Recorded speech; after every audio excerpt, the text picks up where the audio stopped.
ঘরেই ছিল চাল গুঁড়ো, মা পাঠিয়েছিল। আর এই খাজুরের গুড় আমার দিদির বাড়িতে নিজের হাতে তৈরি করেছিল জামাইবাবু। তারই টেস্ট নিতে আজকে ঘরেই পুলি পিঠে আমি তৈরি করে নিলাম। আর পিঠেগুলো খেতে এত টেস্ট হয়েছে। আর কদিন ধরে তো একটু বৃষ্টি হচ্ছে, এখন গরমকাল হলে কী হবে, সেই ফাঁকে আমি বানিয়েও ফেললাম। আর আজকে খেতে এত টেস্ট হয়েছে। আর বাড়ি থেকে পাঠানো ক্ষীর ছিল, ক্ষীর নারকেল দিয়ে মানে চাঁচি করাই ছিল, আর খেজুরের গুড় ওপর থেকে ছিটিয়ে, ওহ এত টেস্ট হয়েছিল, সে মুখে বলার মতো নয়। খেয়ে শান্তি, এখন মনে হচ্ছে আরও খাই। আজকে ওই যে পুলি পিঠে, ভাপা পিঠে, ভাপ দিয়ে জল দিয়ে সিদ্ধ হয়নি কিন্তু। তোমার ভালো লাগছে? আজকে ঠান্ডা ঠান্ডা ওয়েদার, গরমকাল হলে ভালো, খুব গরম হলে ভালো লাগতো। মুখটা নিজে করো, হ্যাঁ এরকম করো, তাহলে দেখা যাবে ভালো। নাও কটা নেবে নি নাও, আর থালাটাও তো তুলো না, কটা নেবে নাও। নরম আছে তো? চিটে তো যাবে ওর সাথে। আর হচ্ছে সাথে হচ্ছে অরিজিনাল খেজুরের গুড়।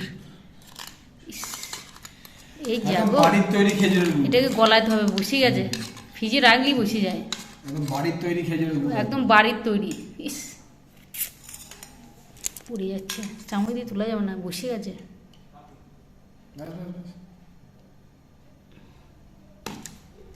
ইস একটু ফেলতে মায়া হচ্ছে, মানে একদম অরিজিনাল যাকে বলে। ইস সব চারিদিকে পড়ে যাচ্ছে।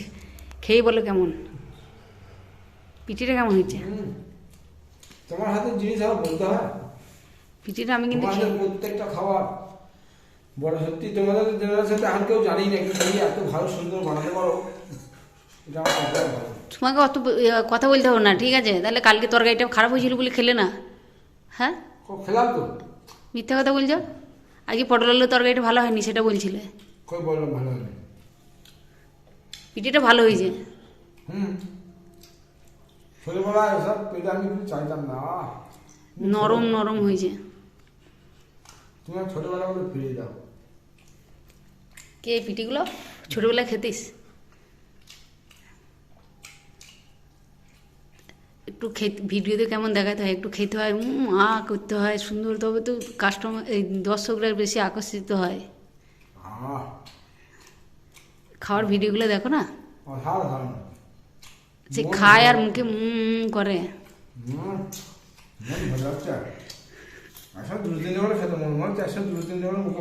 গুড়ের বাটিটা সামনে নাও, মুখের কাছে নাও, হ্যাঁ গুড়টা তো তবে উঠবে। এতক্ষণ হয়েছে ভিডিওটা, ঠিক আছে? এবার দর্শকদের লোভ লেগে যাবে। যাই হোক, আপনারা বাড়িতে করে খান। হ্যাঁ আমাদের ঘরে এলে তো অবশ্যই করে খাবো।